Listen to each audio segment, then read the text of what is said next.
All right, back with another playoff predictions video. So if you haven't seen one of these, the way it works is I go through the entire season and give my prediction for how each game is going to go, and then I enter it in through an algorithm and see which teams come out the other end, which teams are making the playoffs, and what seeds they're going to be.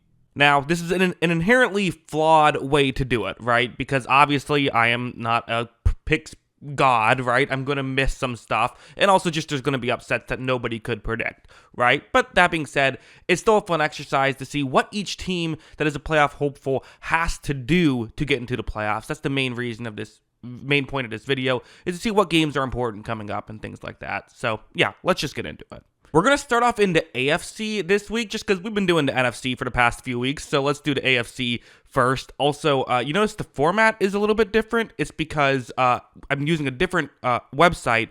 I'm actually using ProFootballNetwork.com, their playoff predictor. And because I'm using this website, it also will let me know the draft order at the end. So we'll get into the draft order at the end of this video, the projected draft order, my projected draft order. But anyway, sorry. Let's finally get into it. You see 1 through 7. The Chiefs are currently 1, Bills 2, Steelers 3, and Texans 4. Nothing too surprising, although I did have the Ravens beating the Eagles last week. Now that I don't have that happening because it didn't happen, now I actually have the Steelers getting the 3 seed. A little bit more on that later, but I have the Steelers beating the Ravens, so that's why I have the Steelers as the 3 seed, Ravens as the 6 seed. If that game flips, then obviously those 2 seeds would flip. The Chargers are currently the 5 seed, the Ravens, as I said, 6 seed, and then the 7 seed is really where the intrigue I think gets into of there are still a few teams competing for that 7 seed. But first, let's talk about the 1 seed. So the 1 seed, again, the Buffalo Bills are currently 1 game behind the Kansas City Chiefs, in the actual NFL. I have them finishing 2 games behind. This is why this is the Bills' schedule the rest of the way. I have 1 projected loss on their schedule. That is against the Lions, who I think are very good. That's a tough game to win, although obviously not impossible. If Buffalo can sweep, they would still need a Kansas City loss along the way. And keep in mind, the Rams are still a competitive team as well, although Patriots, Jets, and then Patriots again, you have to feel pretty good about those being 3 wins. So if the Bills can get 5 wins down the stretch, this is Kansas City's schedule. And is there a loss in there? Absolutely, there's a potential loss in there. I mean, the Chargers, the Texans, the Steelers, those are all playoff teams. If you get the Jameis Winston on the wrong day, you never want to play the Browns. And even the Broncos probably should have beaten the Chiefs, even though I do have the Chiefs projected to win just because they're the Chiefs. That game could absolutely flip. Maybe Denver has everything to play for. So because of that, yes, if the Bills can go 5-0 or even 4-1, they have a chance to get the 1 seed. But as of right now, I am projecting the Chiefs to do it. So let's look at the entire AFC as a whole now to talk about that 7 seed, who as of right now, I have Miami getting it with a 10-7 record. You see the other teams that are hopeful for it. I would say the 2 real other players here are the Colts and the Broncos. I think the Bengals are dead at this point. We're not going to be talking about them. Let's talk about those 3 teams fighting for that 7 seed.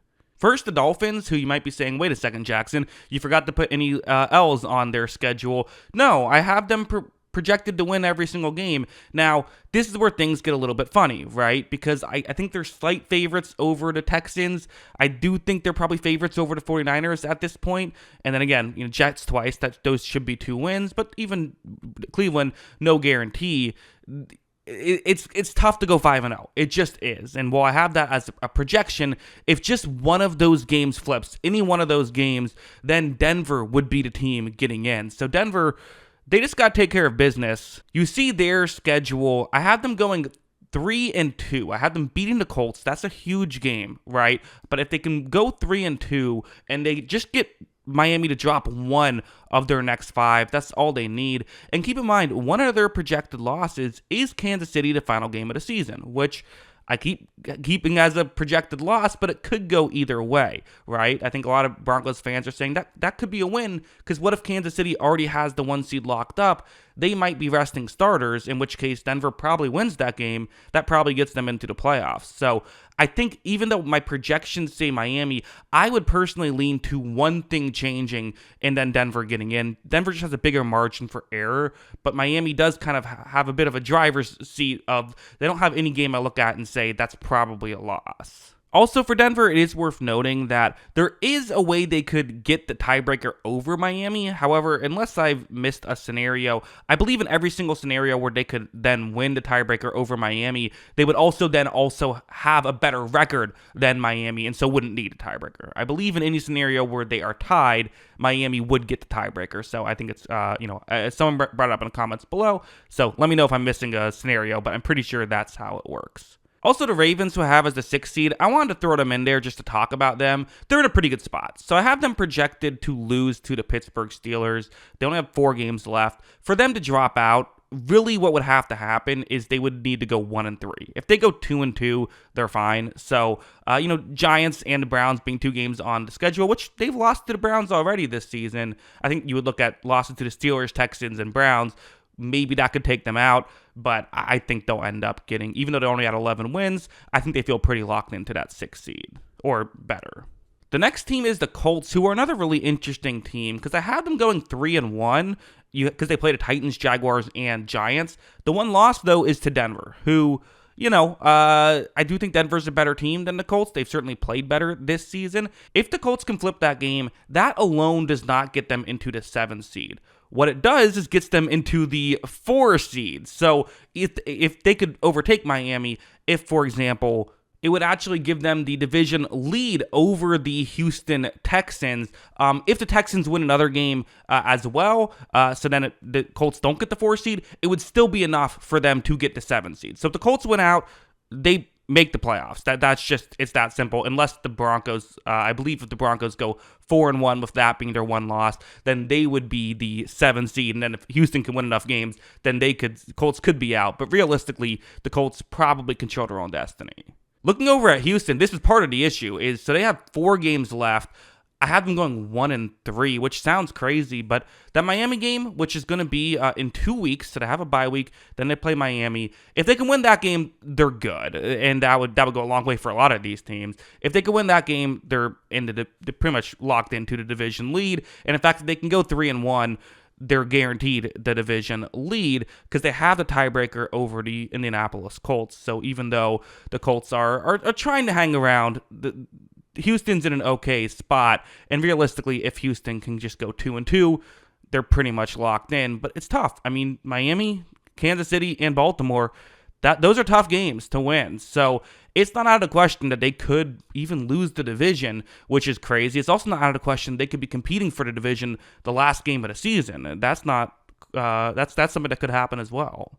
Okay, NFC time. Starting off with the top teams. The Lions and the Eagles are currently 1-2. The Lions I do have still winning out, only having 1 loss on the season. Again, Tampa Bay sticks in that 3 seed. If this is your first video and you're confused about why, we'll get into it. I do have Seattle as the 4 seed still, and then Minnesota and Green Bay. Seems like it's going to be either them in those spots or just flipped, and Green Bay will be the 5 seed and Minnesota will be the 6 seed. And then Washington, I do still have getting in as the 7 seed. Big win against Tennessee to help make that happen. Let's, again, start off at the top. Let's start off with, can the Eagles overtake the Lions for the 1 seed? So this is the Lions' schedule. It's interesting because I have the Eagles 1 game behind the Lions. Keep in mind, these 2 teams did not play each other this season. Usually the top teams play each other in the regular season, but because the Eagles had a second-place schedule and just the divisions didn't line up, they did not play the Lions this year. So that's interesting because for tiebreakers, you think, okay, can the Lions drop another game? Will the Lions drop another game? The game that has the highest likelihood of being dropped is that Bills game, right? But because that's an AFC matchup, what that means is that the Lions would still have the lead if they lose that game, even if the Eagles went out. However, if the Lions lose any of their other 4 games, then the Eagles would have the tiebreaker as well. So if the Lions drop, the Thursday night game against the Packers, that would be enough. The Eagles would then have the tiebreaker in advance as long as they can win out as well. So that's interesting to me. This is the Eagles' schedule. They would have to win out. Honestly, not impossible. You have the Panthers, who have been playing better for sure. You have the Steelers, who again are no slouch, and then the Commanders, who you beat them already, but still, they're not a slouch either. But then Dallas and the Giants to finish the season. Not crazy to think that they can go 5-0. If they can get maybe a divisional loss by the Lions, that could be enough for the Eagles to get the 1 seed. You still think you have to lean Lions just because of how well they played this year, but definitely not impossible. Would really help if they could lose an NFC game if you're an Eagles fan. Those are the games you want to make sure that the Lions lose. This is the entire NFC picture right here. The wild cards, we will touch on Washington. They realistically are almost certainly going to get the 7 seed, but I guess I shouldn't say almost certainly. They have a very good chance of getting the 7 seed. We're going to start off talking divisions. So the 2 divisions that we're going to just be talking about for the entirety of the rest of the season are the NFC South and the NFC West. Let's start off with the NFC South because, again, some people might be confused. How is Tampa Bay the 3 seed? Well, this schedule helps clarify that. This has them going 4-1 down the stretch. Now, again, it's interesting. I keep saying this every week. So far, everything has happened, but you keep waiting for something to go wrong, right? Because Tampa Bay, they had this easy stretch where the only game I had them projected to lose is the Chargers, because you have the Raiders, the Cowboys, the Panthers, and the Saints. Now, Panthers nearly beat the Buccaneers. Saints always play the Buccaneers tough historically, so there's a far from guarantees. But if they can go 4-1 and everything else holds, that would put them at 10 wins and would put them in the 3 spot. For Atlanta, who has the tiebreaker over Tampa Bay, I have them losing twice, and given that they're both currently with the same record, that would be enough. So for Atlanta, it's simple. Flip one of those 2 games. Beat the Vikings or beat the Commanders. And as long as Tampa Bay does lose to the Chargers or gets one other loss down the stretch, that's enough to get you in. Or if Tampa Bay just only goes 3-2 instead of 4-1, that's enough to get you to win the division. If one of those games flips, Atlanta would actually just be the 4 seed instead of the 3 seed, but you'll take a home playoff game if you can get it, right? Also, they have to make sure they beat the Raiders, Giants, and Panthers. As we just discussed, Panthers maybe not quite the slouch we thought they were. They played a lot better towards the end of the season, so that's what Atlanta needs to do to win the division. And really, it's division or bust. The wild card chances are essentially 0. However, for the Commanders, in a weird way, that game against the Falcons actually matters a ton. Because remember, Tampa Bay and Washington played each other earlier this season. Tampa Bay won that game. So basically the way it works is if that game flips against Atlanta, so I have Washington losing to the Eagles, beating the Cowboys and Saints. If they lose to Atlanta, then Atlanta gets the 4 seed. Tampa Bay still gets into the playoffs, but as the 7 seed, because they're tied with Washington, those are the 2 wildcard teams competing for the 7th spot, and Tampa Bay has the head-to-head tiebreaker. So you're giving Atlanta the division, which therefore puts Tampa Bay into wildcard mix, which allows Tampa Bay to win. So they can't lose that game, or if they do lose that game, they need Tampa Bay to go 3-2 instead of 4-1, or Atlanta to drop another game down the stretch. So that could actually be a huge game, or they could just beat the Eagles and make it that way. But realistically, 3-1 is what they need to have happen. Luckily for them, that is what I'm projecting to have happen. But they're not guaranteed in there. They're not. It's probably going to be them or Tampa Bay. There isn't a way that either Seattle or Arizona could get in, but that's very slim. So let's talk about how those teams could get the division. Let's talk about the NFC West now. So let's go to Seattle. As a reminder, I have Seattle and Arizona both finishing with 10 wins, but I have Seattle beating Arizona, meaning that they would have the head-to-head tiebreaker, winning both games against Arizona. That is next week in what is the game of those 2 teams' season. I mean, if it flips, Arizona's in, and I think Arizona coasts to a division victory probably if they flip that game, because then Seattle has Green Bay and Minnesota. I mean, that's a tough stretch. That's a tough hill to climb, right? The tiebreakers could actually swing either way if Arizona wins, but it's going to be difficult if you lose that game. If that game is flipped and Arizona does what I predict them to do, Seattle going 4-0 after that wouldn't be enough. So that's how big that game is. Winning that game means they can lose 2 out of the next 4 and still win the division. Losing it means 4-0 might not even be enough. So huge game for Seattle. Let's talk about for Arizona. You see, for them, I have them projected to win 4 out of the next 5 games. The only game I have them projected to lose is the Seattle game, which would be enough for them to miss out on the playoffs altogether, despite a 10-7 record. Also, again, Panthers game, no guarantee. Rams game, no guarantee. I would still say the 49ers game no guarantee. And you can't call the Patriots game a guarantee, but it's one they should win. So again, as I mentioned, they win that game. All they have to do is go 4-0 down the stretch. And realistically, if Seattle does drop, the two games I'm predicting them to drop, they could actually get away with losing up to 2 games now. That's their buffer. So if they can win this game, if they lose, as long as it's not the divisional games, if they lose to the Patriots and Panthers, but then win against the Cardinals and 49ers, they'd win the division. So that's how important that game is, or at least they'd be in ahead of the Seahawks. The Rams, we still do have to talk about. The Rams are not dead yet. They sort of kept the season alive against the Saints. This is where I have them. I have them losing to the Bills, which feels fair, and then beating the 49ers and Jets, which also feels fair. And then you have the Cardinals and the Seahawks, the final 2 games of the season. For them, it's simple. Lose to the Bills and then win out. Go 4-0, beat the Cardinals and the Seahawks. That would actually knock both Seattle and Arizona down to 9 wins and bump them up to 10 wins. They would win the division outright.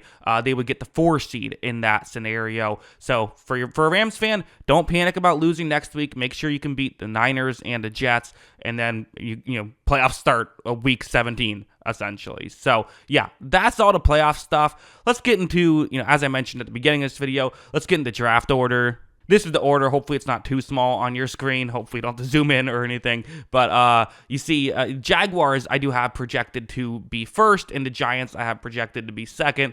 Then Patriots, Browns, Raiders are the top 5. Panthers I still would have 6. Jets, Bears, Titans, and Cowboys.